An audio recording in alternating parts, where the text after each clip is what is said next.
Hello guys, welcome to LRDI series by for all prep. तो guys, जैसा कि मैंने आपसे हमारी स्ट्रेटेजी वीडियो में डिस्कस भी किया था, जो मैं ऑलरेडी पोस्ट कर चुका हूं अपने चैनल पे।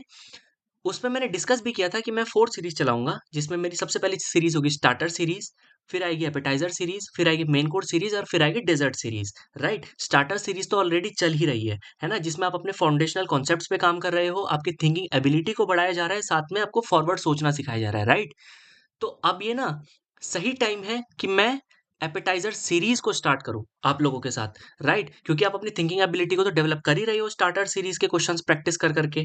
ठीक है ना, या जो मैं आपको डेली एक्टिविटीज देता हूं उनको प्रैक्टिस कर करके आप अपनी थिंकिंग एबिलिटी को तो रेस कर ही रहे हो। ठीक है ना, तो अब वो थिंकिंग एबिलिटी अप्लाई कहाँ पे करनी है? तो वो थिंकिंग एबिलिटी अप्लाई आपको सेट्स में करनी होगी। राइट, तो मैंने आपसे जैसे स्ट्रेटेजी वीडियो में डिस्कस भी किया था कि हम एपेटाइजर सीरीज में कैट 2017 से कैट 2025 के सारे सेट्स को डिस्कस करेंगे, और जो कि हमारे अप्रोक्सीमेटली 150 सेट्स के आसपास होंगे। राइट, तो आप अपनी थिंकिंग एबिलिटी इन सेट्स में लगाओगे। ठीक है ना, तो एक बार जब आप कैट लेवल क्वेश्चंस प्रैक्टिस कर लोगे, तो हम एपेटाइजर सीरीज के बाद main course and dessert series में जाएंगे, जिसमें हम कैट से भी एडवांस लेवल के क्वेश्चंस प्रैक्टिस करेंगे। ओके, तो चलिए शुरू करते हैं इस क्वेश्चन को। और सबसे पहले मैं ये कहना चाहूंगा कि जो दोस्त मेरे इस चैनल पे नए हैं वो प्लीज इस वीडियो को लाइक करें, चैनल को सब्सक्राइब करें, और जितना हो सके इस चैनल को शेयर करें। राइट, तो अब ये सेट हमसे क्या कह रहा था? ये कैट 2017 में आया हुआ सेट था, जो कि हमसे ये कह रहा था, a new airline company is planning to start operations in a country. Okay, the company has identified 10 different cities. Right, 10 different cities which they plan to connect through their network to start with. Okay, the flight duration between any pair of cities will be less than 1 hour. Okay, to start operations the company has to decide on a daily schedule. Right, तो यहाँ पे question ये कह रहा है कि एक new airline company है। राइट, उसने अपनी ऑपरेशन स्टार्ट करनी है किसी कंट्री में। ओके, अब कंपनी ने क्या किया, आइडेंटिफाई कर लिया 10 डिफरेंट सिटीज, जिसमें अगर वो अपने नेटवर्क्स बना देना तो वो पूरी कंट्री को कवर कर पाएगी। राइट, तो यहां तक क्वेश्चन है तो ये कहा। Okay, the underlying principle that they are working on is the following. Okay, इस ये अंडरलाइंग प्रिंसिपल इंपॉर्टेंट है गाइस, ये जो अंडरलाइंग प्रिंसिपल दे रखा है ना, ये ये इंपॉर्टेंट है। देखो, any person staying in any of these 10 cities should be able to make a trip to any other city in the morning and should be able to return by the evening of the same day. Okay, चलिए मैं आपको ना एक चीज पूछता हूँ। मैं for example के लिए मान लेता हूँ, देखो प्रिंसिपल ये दिया हुआ है। ठीक है, मैं आपके सामने प्रिंसिपल लिखता हूँ कि प्रिंसिपल दिया हुआ क्या था। ठीक है, फॉर एग्जाम्पल के लिए हमारी ना एक ए सिटी है। राइट, एक ए सिटी है और एक बी सिटी है। ठीक है ना, और अब हम ना हमें इन दोनों सिटीज को इंटरकनेक्ट करना है इन सच अ वे दैट अगर आप किसी भी एक सिटी में हो ना, तो आप दूसरी सिटी में मॉर्निंग में फ्लाइट के थ्रू जा पाओ और इवनिंग में फ्लाइट के थ्रू वापस आ पाओ। राइट, प्रिंसिपल बस इतना सा है। ठीक है, तो चलिए अगर मैं बोलूँ कि केवल मुझे 2 सिटीज़ अभी कनेक्ट करनी थी अभी के लिए, ताकि मैं प्रिंसिपल को और डीपली जान पाऊँ, अभी के लिए मुझे केवल 2 सिटीज़ कनेक्ट करनी थी, तो मुझे मिनिमम कितनी फ्लाइट्स की रिक्वायरमेंट थी? ठीक है, तो देखिए 2 सिटीज़ को कनेक्ट करने के लिए हमें कितनी फ्लाइट्स की रिक्वायरमेंट चाहिए होती है? तो फॉर एग्ज़ाम्पल अगर मैं ए सिटी में हूँ, तो मुझे कितनी फ्लाइट्स की रिक्वायरमेंट चाहिए होगी? ठीक है, अगर मैं ए सिटी में हूँ, तो मुझे कितनी फ्लाइट्स की रिक्वायरमेंट चाहिए होगी? एक होगी जो मॉर्निंग में ए से बी के लिए जाएगी। राइट, और एक फ्लाइट होगी जो मेरी इवनिंग में बी से वापस ए के लिए आएगी। राइट, ये तो तब था जब मैं ए पर था, ए सिटी पर था और मुझे बी में जाना था। मान लो अगर मैं बी में होता तो बी में होता तो मॉर्निंग में मेरी एक फ्लाइट, ठीक है, मुझे बी से ए के लिए चाहिए थी, और इवनिंग में मुझे वापस एक फ्लाइट ए से बी के लिए चाहिए थी। ठीक है ना, तो अब देखना इस केस में क्या हुआ, इस केस में हमारे दोनों ही सिनेरियोज कवर हो गए कि इररिस्पेक्टिव हम ए सिटी में होते या बी सिटी में होते, हम मॉर्निंग में जो भी हमारी दूसरी सिटी है उसमें जा पाते और इवनिंग में हम वापस पहली सिटी में वापस आ पाते। राइट, तो हमें मिनिमम फ्लाइट्स की रिक्वायरमेंट कितनी थी? मिनिमम फ्लाइट्स मुझे कितनी चाहिए थी? ठीक है ना, मिनिमम फ्लाइट्स, ठीक है, सच दैट मैं ए एंड बी सिटी को इंटरकनेक्ट कर पाऊं, वो कितनी चाहिए थी मुझे? 4 फ्लाइट चाहिए थी। ठीक है ना, ये प्रिंसिपल था। राइट, अब चलिए क्वेश्चंस की तरफ बढ़ते हैं। ठीक है, फर्स्ट क्वेश्चन ने मुझसे ये बोला, if the underlying principle is to be satisfied in such a way that the journey between any two cities can be performed using only direct flights, then the minimum number of direct flights to be scheduled is. ठीक है ना guys, देखो इस मैं आपको बताऊंगा ना, इस पहले ही क्वेश्चन को करने के मल्टीपल वेज है, मल्टीपल वेज है। ठीक है, तो चलिए मैं आपको ना एक ईज़ी वे से समझाता हूँ, ठीक है? फर्स्ट क्वेश्चन ये कह रहा है कि अगर मुझे 10 की 10 सिटीज़ अगर मुझे 10 की 10 सिटीज़ आपस में इंटरकनेक्ट करनी है, ठीक है ना? अगर मुझे 10 की क्योंकि ऑब्वियस सी बात है एयरलाइन्स कंपनी कहीं पे अब अगर पूरी कंपनी पूरी कंट्री में अपनी ऑपरेशंस को स्टार्ट करेगी तो उसे 10 की 10 सिटीज़ को इंटरकनेक्ट करना पड़ेगा, ठीक है ना? तो 10 की 10 सिटीज़ को अगर मुझे इंटरकनेक्ट करना है सच दैट मेरा अंडरलाइंग प्रिंसिपल सैटिस्फाई हो पाए, तो ऐसे इन 10 की 10 सिटीज़ को कनेक्ट करने के लिए मुझे मिनिमम कितनी फ्लाइट्स की रिक्वायरमेंट थी? यही क्वेश्चन नंबर 1 पूछ रहा है, राइट? तो अच्छा आप मुझे एक बात बताना फॉर एग्ज़ाम्पल के लिए मेरी सिटीज़ ना मैंने ऐसे करके अरेंज कर दी, ठीक है? 1, 2, 3, 4, 5, 6, 7, 8, 9 एंड 10, ठीक है? ये मेरी 10 सिटीज़ थी, राइट? अच्छा, अब मुझे एक बात बताओ, मैं मान लेता हूँ कि मैं ना 1 सिटी में था, ठीक है ना? मैं मान लेता हूँ मैं 1 सिटी में था। तो अब मुझे बताओ 1 सिटी से मुझे किसी भी दूसरी सिटी में जाने के लिए मुझे मिनिमम कितनी फ्लाइट्स की रिक्वायरमेंट है? तो एक बात बताओ, एक फ्लाइट मुझे चलानी पड़ेगी 1 से 2 में, एक मुझे फ्लाइट चलानी पड़ेगी 1 से 3 में, एक मुझे फ्लाइट चलानी पड़ेगी 1 से 4 में, एक मुझे फ्लाइट चलानी पड़ेगी 1 से 5 में मॉर्निंग में, ठीक है ना? मॉर्निंग में। एक फ्लाइट मुझे चलानी पड़ेगी 1 से 6 में, राइट? एक 1 से 7 में, राइट? एक मुझे 1 से 7 में चलानी पड़ेगी, राइट? एक मुझे 1 से 8 में चलानी पड़ेगी, एक मुझे 1 से 9 में चलानी पड़ेगी, एक मुझे 1 से 10 में चलानी पड़ेगी, राइट? आप लोगों को समझ में आ रही है ना? तो इसका मतलब क्या है कि मुझे मॉर्निंग में कितनी फ्लाइट चलानी पड़ेगी? 1, 2, 3, 4, 5, 6, 7, 8, 9 मुझे मॉर्निंग में ना मुझे मॉर्निंग में, ठीक है? मुझे मॉर्निंग में 9 फ्लाइट्स चलानी पड़ेंगी, राइट? मुझे मॉर्निंग में 9 फ्लाइट चलानी पड़ेंगी जब मुझे 1 से बाकी किसी भी सिटी में जाना हो। मान लो 1 से 2 में जाना है, 3 में जाना है, 4 में जाना है, 5 में जाना है, 6 में जाना है, 7 में जाना है, 8 में जाना है, 9 में जाना है एंड 10 में जाना है, राइट? तो मुझे टोटल 9 फ्लाइट्स चलानी पड़ेंगी मॉर्निंग में, ठीक है? अब मान लिया जाए आप ना 1 सिटी से किसी भी दूसरी सिटी में पहुँच गए। ठीक है? तो अब आपको इवनिंग में उस सिटी से वापस भी आना पड़ेगा, ठीक है? तो मुझे क्या करूँगा मैं इवनिंग के केस में क्या करूँगा, मैं हर एक सिटी से जो 1 के अलावा थी, मैं हर एक सिटी से 1 के लिए इवनिंग में रिटर्न फ्लाइट चला दूँगा, ठीक है? तो इवनिंग केस में मुझे कितनी फ्लाइट चाहिए होंगी? राइट? इवनिंग फ्लाइट्स में मुझे कितनी फ्लाइट चाहिए होंगी? वापस मुझे 9 फ्लाइट्स चाहिए होंगी, ठीक है? देखो मैं दिखाता हूँ आपको।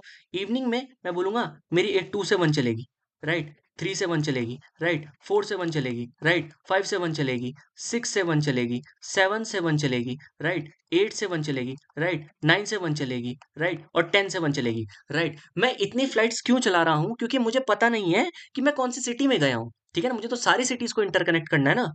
ठीक है ना? तो मुझे हर एक सिटी से वापस 1 के लिए चलानी पड़ेगी, राइट? तो इर्रिस्पेक्टिव ऑफ द फैक्ट कि हमारा 1 से कौन-सी सिटी में हमारा पर्सन ट्रैवल किया था, ठीक है ना? वो वापस 1 पे आ पाए। तो अब देखो मैंने हर एक सिटी को 1 से कनेक्ट कर दिया है रिटर्न फ्लाइट में, इवनिंग में और मॉर्निंग में मैं 1 से हर एक सिटी में चला गया हूँ, ठीक है? तो अब देखो कितनी कितनी फ्लाइट्स हुई 1, 2, 3, 4, 5, 6, 7, 8, 9 ठीक है ना? तो 9 फ्लाइट्स हुई जैसा कि मैंने आपको बोला ही था। तो मॉर्निंग में 9 फ्लाइट्स, इवनिंग में 9 फ्लाइट्स, तो टोटल कितनी फ्लाइट्स हो गई? 18 फ्लाइट्स, ठीक है ना? 18 फ्लाइट्स हो गई टोटल। ये ये किस केस के लिए था? 18 फ्लाइट्स किस केस के लिए था?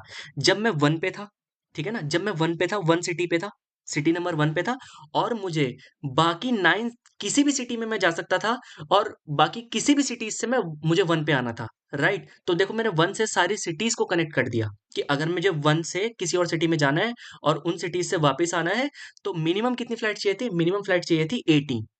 ओके। अगर मैं बोलता कि ये तो था 1 का केस, अगर मैं बोलता 2 में अगर मैं सिटी 2 में होता तो? तब कितनी फ्लाइट चाहिए थी? तो यार ऑब्वियस सी बात है जैसे 1 का केस बना वैसे ही 2 का केस बनेगा। मैं 2 से मॉर्निंग में राइट? मुझे मॉर्निंग में 9 फ्लाइट्स चलानी पड़ेंगी, ठीक है ना? जो कि हर सिटी को जानी पड़ेगी, हर सिटी जाती होगी जो और इवनिंग में मुझे हर एक सिटी से 2 के लिए 9 फ्लाइट चलानी पड़ेंगी, राइट? जो कि 2 में वापस आती होंगी तो टोटल हर हर केस में मुझे 18 फ्लाइट चाहिए होंगी लाइक 1 ठीक है ना? जैसे हमने 1 सिटी के लिए निकाला था वैसे 2 सिटी के लिए। सिमिलरली पता है क्या होगा?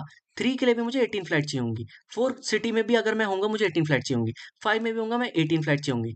ठीक है ना? 6 सिटी में होऊँगा मुझे 18 फ्लाइट, 7 सिटी में होऊँगा मुझे 18 फ्लाइट, 8 सिटी में होऊँगा मुझे 18 फ्लाइट, 9 सिटी में होऊँगा मुझे 18 फ्लाइट, राइट? 10 सिटी में होऊँगा मुझे 18 फ्लाइट चाहिए होगी। ठीक है ना? तो टोटल मुझे कितनी फ्लाइट चाहिए थी? देखो ना देखो अब हमने सारी सिटीज को इंटरकनेक्ट कर दिया है। कैसे कर दिया है? जब मैं वन पे था, ठीक है, मैं किसी भी सिटी में जा सकता था और मैं किसी भी सिटी से वापस आ सकता था, तो मुझे 8 फ्लाइट चाहिए थी। सिमिलरली 2, सिमिलरली 3, ऐसे करके 10 की 10 सिटीज को मैंने आपस में इंटरकनेक्ट कर दिया है। तो मुझे मिनिमम कितनी फ्लाइट चाहिए थी, ठीक है ना? टोटल फ्लाइट्स मिनिमम मुझे इतनी तो चाहिए थी, सच दैट मेरी सारी की सारी 10 सिटीज कनेक्ट हो जाती। तो वो जाता 18 प्लस 18 प्लस 18, ऐसे करके 10 टाइम्स, राइट? क्योंकि हमने 10 सिटीज का किया ना। वन के लिए 18 फ्लाइट चाहिए, 2 सिटी में आऊंगा तो 18 फ्लाइट चाहिए, 3 सिटी में आऊंगा 18 फ्लाइट, 4 सिटी में, ऐसे करके 10 तक की सिटीज के लिए 18 फ्लाइट। तो टोटल मुझे कितनी चाहिए थी? 180 फ्लाइट्स, ठीक है ना? टोटल मुझे 180 फ्लाइट चाहिए थी, राइट? तो पहले क्वेश्चन का आंसर 180 आता है इजीली। ओके, इजीली आ जाता है, ठीक है। हम सेकंड क्वेश्चन की तरफ बढ़ते हैं कि सेकंड क्वेश्चन क्या कहना चाह रहा था। उससे पहले हम इसको रब कर देते हैं एक बार, ठीक है ना? हम इसको रब कर देते हैं, राइट? अभी गाइस मैं आपको देखो टाइम दे के सिखा रहा हूँ ये सब चीजें, ताकि ना आप लोगों को एक ब्रॉडर पर्सपेक्टिव मिले, ठीक है, कि एक सेट को कैसे हम सॉल्व करते हैं इन डिटेल, ठीक है ना? बाकी आपके साथ शॉर्टकट्स भी आने वाले टाइम में प्रैक्टिस किए जाएंगे, बट स्टार्टिंग में आपके फाउंडेशनल नॉलेज के लिए अब आपको सेट्स में टाइम देना जरूरी है, ठीक है? अगर मैं सेकंड क्वेश्चन के बारे में बात करूं तो सेकंड क्वेश्चन कह रहा है suppose 3 of the 10 cities are to be developed as hubs, ठीक है। अगर मैंने कोई भी 3 सिटीज 10 में से मुझे हब डेवलप करनी है, ठीक है ना? अब देखो हब हब के बारे में क्या इन्फॉर्मेशन गिवन है। A hub is a city which is connected with every other city by direct flights each way, both in the morning as well as in the evening, ठीक है ना? तो hub मेरी एक ऐसी सिटी है जो बाकी सिटी से डायरेक्ट फ्लाइट से कनेक्टेड है, ठीक है। ठीक है ना? अब इस चीज से ध्यान देना, मैं हब के बारे में आपको एक चीज बताने वाला हूँ अभी, ठीक है। The only direct flights which will be scheduled are originating और terminating in one of the hubs, ठीक है ना? इसका मतलब हब से ही ओरिजिनेट हो रही है और हब पे ही टर्मिनेट हो रही है, राइट? जो नॉन हब सिटीज है वो आपस में, मान लो कोई नॉन हब सिटी 1 है और नॉन हब सिटी 2 है, ठीक है। अगर ये दोनों ही नॉन हब सिटी है तो आप आपस में इन दोनों में ट्रेवल नहीं कर पाओगे, क्योंकि इन नॉन हब सिटीज के बीच में डायरेक्ट फ्लाइट्स नहीं चल रही हैं गाइस, ठीक है ना? पॉइंट टू बी नोटेड कि जो हमारी डायरेक्ट फ्लाइट्स है वो नॉन हब सिटीज के बीच में नहीं चल रही हैं, ठीक है। तो हमारी जो डायरेक्ट फ्लाइट्स है वो हब सिटीज है ना, हब सिटीज उनके ही बीच में चल रही है। मींस हब सिटीज से कनेक्ट होगी नॉन हब सिटीज से, एक केस ये बन सकता है, एक केस बन सकता है हब सिटी से हब सिटी में कनेक्ट होगी, राइट? तो मैं अब ये लिख देता हूँ कि डायरेक्ट फ्लाइट जो है ना, डायरेक्ट फ्लाइट, ठीक है ना, वो कहाँ कहाँ पे है? वो हब सिटी से, ठीक है, नॉन नॉन हब सिटी तक है, ठीक है, और हब सिटी से, ठीक है, हब सिटी तक ही है, ठीक है ना? अगर मैं बोलूंगा नॉन हब सिटी, राइट, से नॉन हब सिटी तक की कोई है, ठीक है, तो ऐसी कोई नहीं है, ठीक है ना? ऐसा केस नहीं है कोई। तो मैं इसको इरेज कर देता हूँ, क्योंकि हमारी हब से ही चलेंगी अब डायरेक्ट फ्लाइट्स। ऐसा क्वेश्चन 2 में गिवन है, राइट? तो चलिए देखते हैं। तो अगर मैं आपसे बोलूं कि 3 सिटीज को मैंने हब सिटीज बना दिया, तो मैं यहाँ पे क्या करता हूँ, हब सिटीज बना देता हूँ। फॉर एग्जाम्पल के लिए 1, 2 एंड 3, राइट? और जो मेरी नॉन हब सिटीज है ना, उनको मैं यहाँ पे लिखता हूँ, ठीक है, उनको मैं यहाँ पे लिखता हूँ। For example 4, 5, 6, 7, 8, 9 and 10, right? तो अच्छा मुझे आप एक बात बताओ, अगर मुझे हब सिटीज से नॉन हब सिटी कनेक्ट करनी थी, ठीक है ना, क्योंकि हब सिटी से ही अब डायरेक्ट फ्लाइट चलेंगी, ठीक है ना, तो अब मैं हब सिटीज से कनेक्ट कर रहा हूँ, तो देखो मुझे 2 सिटीज को कनेक्ट करने के लिए मुझे 4 फ्लाइट चाहिए थी, राइट? इन दोनों को कनेक्ट करना है मुझे 4 फ्लाइट चाहिए, इन दोनों को कनेक्ट करना है मुझे 4 फ्लाइट चाहिए, इन दोनों के लिए कनेक्ट करना है मुझे 4 फ्लाइट चाहिए, क्योंकि मैंने ऑलरेडी अंडरलाइंग प्रिंसिपल में ये चीज आपको बता चुका हूँ कि 2 सिटीज को कनेक्ट करने के लिए आपको मिनिमम 4 फ्लाइट्स तो चाहिए, ठीक है ना? तो इन दोनों को कनेक्ट करना है 2 फ्लाइट्स, 4 फ्लाइट्स, इन दोनों को कनेक्ट करना है 4 फ्लाइट्स, एंड इन दोनों को कनेक्ट करना है 4 फ्लाइट्स, राइट? तो अगर मुझे वन के केस में, अगर मुझे कनेक्ट करना है एक हब सिटी को नॉन हब सिटी से, जो कि नॉन हब सिटी 6, 7, 8, 9 एंड 10 थी, इसके लिए मुझे कितनी फ्लाइट चाहिए थी? इसके लिए मुझे कितनी फ्लाइट चाहिए थी? 4 × 7 = 28 फ्लाइट चाहिए थी, राइट? सिमिलरली मैं सेकेंड हब सिटी को अगर बाकी सिटीज से मैं कनेक्ट करूंगा, राइट, तो मुझे कितनी फ्लाइट चाहिए थी? सिमिलरली 4 × 7 = 28 फ्लाइट चाहिए थी, राइट? सिमिलरली अगर मैं एक हब सिटी जो कि मेरी 3 थी और उसको मैं अगर बाकी सिटी से कनेक्ट करता हूँ ना, राइट, ठीक है ना, तो मुझे कितनी फ्लाइट चाहिए थी? 4 × 7 = 28 फ्लाइट चाहिए थी, राइट? ठीक है ना? ये तो मैंने अब हब सिटीज से सारी नॉन हब सिटीज कनेक्ट कर दी, ठीक है। अगर मैं आपसे बोलूं कि मुझे हब सिटीज के बीच में भी तो ट्रैवल करना पड़ सकता था ना, क्योंकि हब सिटीज से तो हमारी डायरेक्ट फ्लाइट्स अवेलेबल है। ठीक है, तो एक केस हमारा बन जाएगा जब हमें 1 और 2 को कनेक्ट करेंगे, राइट, क्योंकि हब सिटी है। एक केस बन जाएगा जब हम 1 से 3 को कनेक्ट करेंगे, और एक केस बन जाएगा जब हम 2 से, राइट, 2 से 3 को कनेक्ट करेंगे। तो इन 2 सिटीज को कनेक्ट करने के लिए 4 फ्लाइट, इनके लिए भी 4 फ्लाइट, और इनके लिए भी 4 फ्लाइट, तो टोटल 12 फ्लाइट्स, राइट।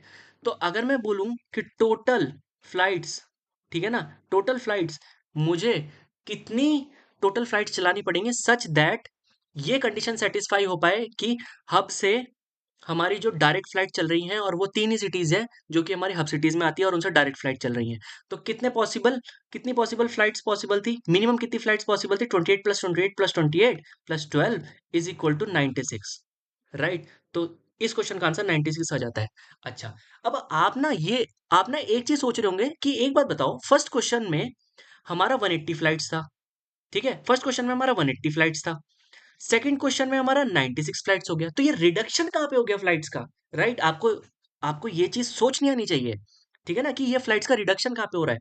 तो मैं आपको बताता हूँ कि फर्स्ट केस में ना हमने हर एक सिटी को हर एक सिटी से कनेक्ट किया था, क्योंकि उसमें मुझे ये चीज कंस्ट्रेंट नहीं दी हुई थी कि इसमें हमारी जो है डायरेक्ट फ्लाइट्स जो है ना, इसमें हमारी डायरेक्ट फ्लाइट्स वो हमारी हब सिटी से नॉन हब सिटी तक ही जाएगी, नॉन हब सिटी से नॉन हब सिटी तक नहीं जा पाएगी, राइट। तो फर्स्ट केस में हमारी डायरेक्ट फ्लाइट हर एक सिटी से हर एक दूसरी सिटी पे जा पा रही थी, ठीक है ना। लेकिन सेकंड क्वेश्चन में क्या हुआ ना, सेकंड क्वेश्चन में हमें स्पेशली बोल दिया कि 3 सिटीज को हब बता दिया, ठीक है। और अब हब से ही जो हब सिटी है उसी से हमारी जो डायरेक्ट फ्लाइट चलेंगी। तो हम क्या कर पाए, हम 1 को कनेक्ट कर पाए, 1 को 5 से कनेक्ट कर पाए, 6 से कनेक्ट कर पाए, 2 को कनेक्ट कर पाए, 3 से कनेक्ट कर पाए, राइट। लेकिन एक बात सोचना, क्या मैं 4 को 5 से कनेक्ट कर पाया? अगर मुझे सिटी 4 से सिटी 5 में जाना था, या सिटी 5 से सिटी 4 में जाना था, तो क्या मैं उनको कनेक्ट कर पाया? नहीं कर पाया, मैंने दिखाया ही नहीं। तो यही रिडक्शन हो रहा है, राइट? 4 से 5 का कनेक्शन, 4 से 6 का कनेक्शन, 7, 8, 9, 10 का कनेक्शन। इसका मतलब क्या है कि मैं 4 से लेकर जो 10 सिटीज है ना, इनको मैं आपस में कनेक्ट नहीं कर पा रहा हूँ, सेकंड क्वेश्चन के हिसाब से। तो जितनी भी फ्लाइट्स इनको कनेक्ट करने के लिए रिक्वायर्ड थी ना, वो शॉर्ट हो गई। ठीक है ना? तो वो एग्जैक्टली हमारी फ्लाइट्स कितनी हमारी शॉर्ट हुई थी, तो 180 माइनस 96 वहां पे आंसर आता है। ठीक है ना, 180 माइनस 96 वहां पे आता है आंसर, राइट। तो 84 फ्लाइट्स हमारी ऐसी थी जो कि शॉर्ट हो गई थी, मींस अगर हमसे क्वेश्चन ये भी पूछ लेता ना, आपको क्वेश्चन भी एनालाइज करना आना चाहिए। तो अगर हमसे क्वेश्चन ये भी पूछ लेता ना कि मुझे एक बात बताओ कि कितनी फ्लाइट्स ऐसी थी, ठीक है ना, जो हमारी 4, 5, 6, 7, 8, 9, 10 को कनेक्ट कर रही थी, तो सिंपल सी बात है कि 84 फ्लाइट्स वो थी। ठीक है ना, क्योंकि हमारी 96 फ्लाइट्स तो हब सिटीज से कनेक्ट कर रही थी। ठीक है, अब हमने इसमें कनेक्ट करा ही नहीं 4, 5, 6, 7, 8, 9, 10 को आपस में, तो 84 फ्लाइट्स थी, राइट। अच्छा, अब मुझे एक चीज बताना कि ये चीज आपकी क्लियर हो चुकी होगी कि कहाँ पे फ्लाइट्स हमारी शॉर्ट हुई। ठीक है, अब हम थर्ड क्वेश्चन की तरफ बढ़ते हैं, राइट।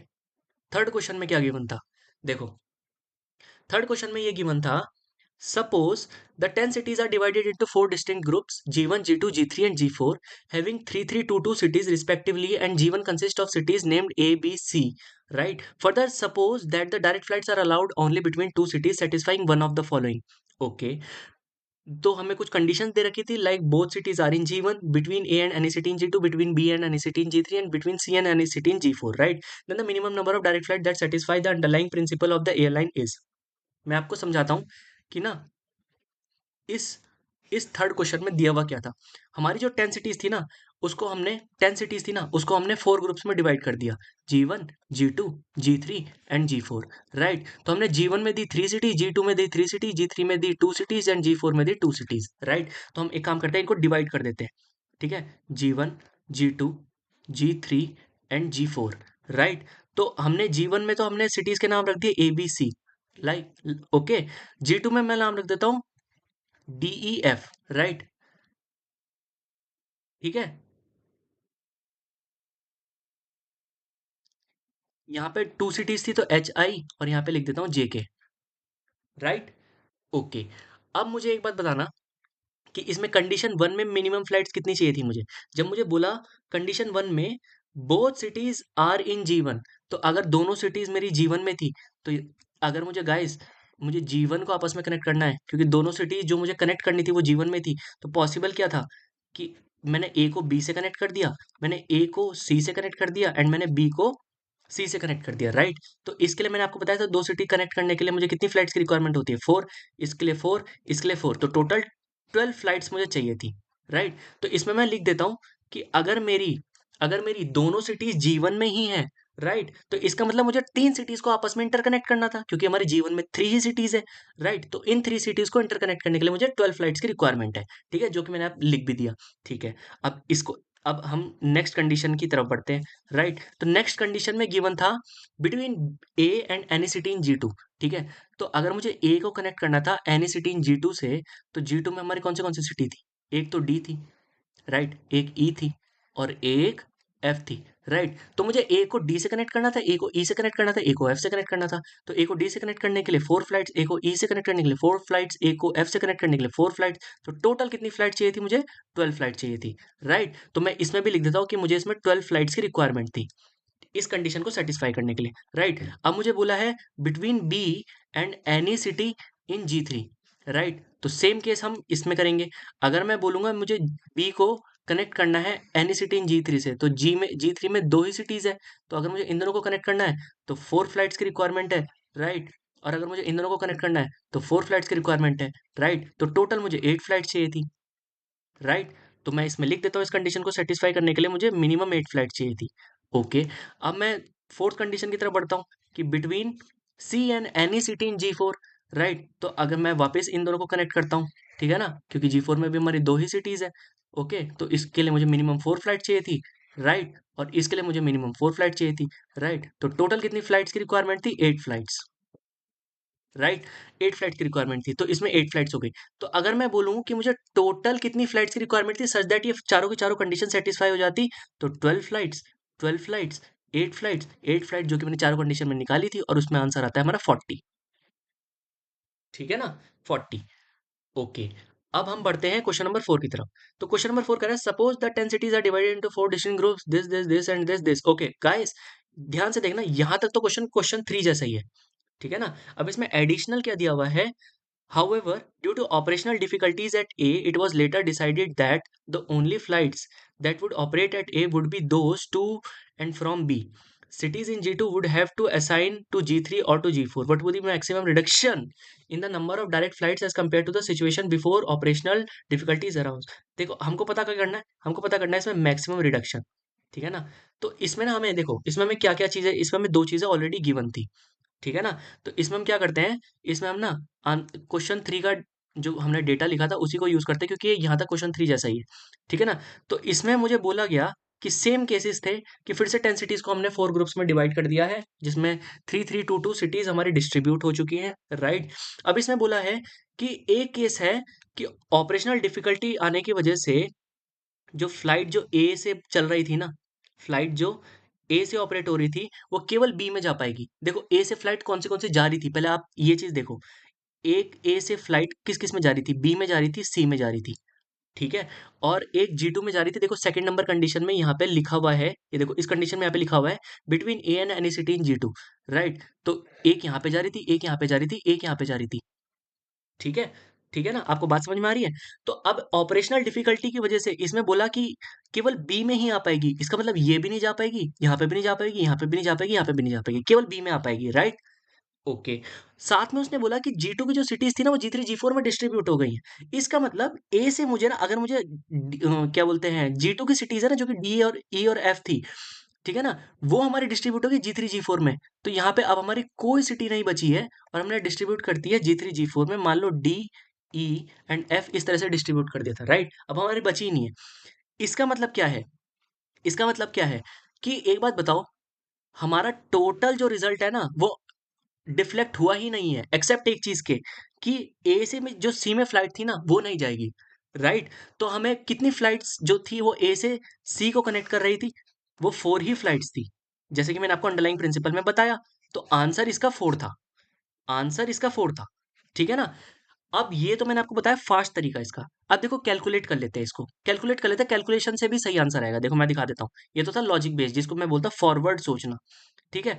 तो अब मुझे एक बात बताओ कि मैं सारी कंडीशन को एक एक करके सेटिस्फाई करना शुरू करता हूँ, ठीक है ना। मैं फर्स्ट कंडीशन लेता हूँ, बोथ सिटीज आर इन जीवन, ठीक है। तो जीवन में कितनी सिटीज थी, जब मुझे दोनों को कनेक्ट करना था, मुझे ए से मुझे बी को कनेक्ट करता, ए से मैं सी को कनेक्ट करता और बी से मैं सी को कनेक्ट करता, राइट। इसके लिए मुझे 4 फ्लाइट्स की रिक्वायरमेंट थी ए से बी को कनेक्ट करने के लिए। ए से सी को हम कनेक्ट नहीं कर सकते हैं, क्योंकि ऑलरेडी बोला हुआ है कि ऑपरेशनल डिफिकल्टी की वजह से केवल बी में जा पाएगा, राइट। और बी और सी को कनेक्ट कर सकते हैं हम, क्योंकि बी और सी में कोई ऑपरेशनल डिफिकल्टी हुई नहीं थी। तो टोटल 8 फ्लाइट्स की रिक्वायरमेंट थी, राइट। तो मैं लिख देता हूँ यहाँ पे 8 फ्लाइट्स। ओके, मैं इसको इरेज कर देता हूँ फिलहाल के लिए, ठीक है ना। अब मैं सेकंड क्वेश्चन की तरफ बढ़ता हूँ, मीन सेकंड कंडीशन की तरफ बढ़ता हूँ, between A and any city in G2। देखो, दूसरे में फ्लाइट्स चलाने की जरूरत है क्या, हमारे यहाँ पे सिटी ही नहीं है, हमारी यहाँ पे सिटी ही नहीं है। तो इसका इसका जो आंसर है वो 0 है, ठीक है ना। यहाँ पे कोई फ्लाइट जाएगी ही नहीं, ऑब्वियस सी बात है। अगर ए और G2 को कनेक्ट करना है, G2 में सिटीज तो होनी चाहिए ना कनेक्ट करने के लिए, राइट। ठीक है। अगर मैं बोलूँ अगर मैं बोलूँ third condition, between B and any city in G3, तो बी से कनेक्ट करना है मुझे, जो G3 में सिटीज है। तो अब देखो, मैंने बी से एच को कनेक्ट किया, बी से आई को कनेक्ट कर दिया और बी से डी को कनेक्ट कर दिया। तो कितनी कितनी फ्लाइट्स मुझे चाहिए थी, 4 फ्लाइट चाहिए थी, ठीक है। तो टोटल मुझे 12 फ्लाइट चाहिए थी, राइट। थर्ड कंडीशन को सेटिस्फाई करने के लिए मुझे 12 फ्लाइट चाहिए थी, राइट। और अगर मैं बोलूं कि C and any city in G4 को कनेक्ट करना है अगर मुझे, तो ठीक है, तो कनेक्ट करके देखते हैं, ठीक है। मुझे सी से कनेक्ट करना था एनी सिटी इन G4, तो मैंने जे से कनेक्ट कर दिया, राइट। के से कनेक्ट कर दिया, राइट। ई से कनेक्ट कर दिया, राइट। एफ से कनेक्ट कर दिया, राइट। तो कितने कितने कितनी कितनी सिटीज थी, मीन्स कितनी कितनी फ्लाइट्स मुझे मिनिमम चाहिए थी इन सिटीज को कनेक्ट करने के लिए, 4 फ्लाइट्स, ठीक है। तो टोटल 16 फ्लाइट्स मुझे चाहिए थी, राइट। तो इसका आंसर है 16, ठीक है। तो मुझे इन टोटल मुझे कितनी फ्लाइट चाहिए थी कि मेरी सारी कंडीशन सेटिस्फाई हो जाए। ओके, तो मुझे चाहिए थी 16 + 12 + 8, जो कि हमारा आता है 36, राइट। जो क्या था हमारा 36। इसका मतलब, एक बात बताओ मुझे, पहले जो था ऑपरेशनल डिफिकल्टी से पहले 40 फ्लाइट्स इन सारी कंडीशन को सेटिस्फाई कर रही थी, ऑपरेशनल डिफिकल्टी के बाद 36 फ्लाइट्स इन सारी कंडीशन को सेटिस्फाई कर रही थी। तो रिडक्शन कितने का हुआ गाइस, रिडक्शन कितने का हुआ, 4 फ्लाइट्स का, राइट। जो कि मैंने आपको पहले ही शॉर्टकट तरीका बता दिया था, कि वो शॉर्टकट तरीका सिंपल सा था, कि अगर मुझे ऑपरेशनल डिफिकल्टी ए में आती है और मेरी बी में ही फ्लाइट जा पाती है बस ओनली, तो और G2 की जितनी भी सिटीज थी वो G3 और G4 में डिस्ट्रीब्यूट हो गई हैं, तो गाइस एक ही चीज डिफ्लेक्ट हुई थी, वो थी जो हमारी ए से सी की फ्लाइट्स थी, राइट। बाकी सब कुछ हमारा एज इट इज था, क्योंकि G2 में जितनी सिटीज थी जो ए कवर कर रही थी वो G3 G4 में कवर हो जाएंगी, राइट। और अगर मैं बोलता फर्स्ट पॉइंट, जिसमें both cities are in G1 थी, राइट, तो उसमें ए और बी तो ऑलरेडी कवर ही हो रही था, बी और सी भी ऑलरेडी कवर हो ही रहा था, A and C he cover नहीं हो रहा था, राइट, ऑपरेशनल डिफिकल्टी की वजह से। तो 4 ही फ्लाइट्स ए और सी को कनेक्ट कर रही थी, तो 4 ही फ्लाइट्स रिड्यूस हुई थी, तो 4 ही फ्लाइट्स आंसर था उसमें, right. So I hope you have enjoyed this video, thank you for watching it.